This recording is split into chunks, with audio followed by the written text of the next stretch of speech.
il y a 1 ou 2 décennies, toute personne ayant 3 obstructions était envoyée en chirurgie.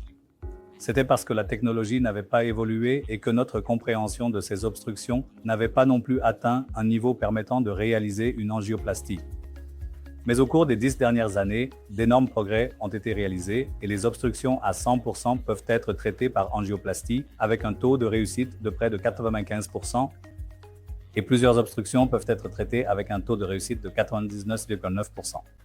Cela signifie que la plupart des patients ayant plusieurs obstructions, des obstructions calcifiées ou des obstructions à 100% peuvent être traités par angioplastie. Cela peut sembler un peu contradictoire par rapport à l'opinion générale du public et bien sûr aussi de certains professionnels de santé. C'est en raison de la croyance de longue date selon laquelle les multiples obstructions ne devraient pas être traitées par angioplastie, car elles développent ce que nous appelons la resténose, c'est-à-dire une nouvelle obstruction à l'intérieur du stent. Or, ce problème a été résolu il y a presque 20 ans grâce au stent actif et les obstructions à 100% peuvent être traitées avec de nombreux nouveaux fils, de nouveaux cathéters et la technologie laser. Nous disposons de la technologie de rotablation et bien sûr, les nouveaux ballons et stents permettent désormais d'obtenir des résultats presque aussi bons que la chirurgie, voire parfois meilleurs. Et le fait est que presque aucun patient ne souhaite subir une opération. Le problème, c'est que nous n'avions pas la technologie pour l'éviter.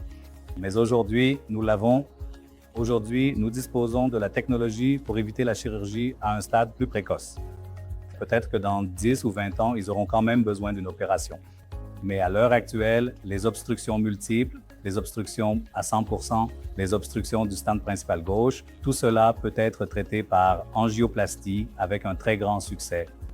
Et les résultats à long terme sont équivalents à ceux de la chirurgie. Et il y a aussi cette idée que les personnes diabétiques ne devraient pas subir d'angioplastie, ce qui était effectivement vrai il y a 20 ans.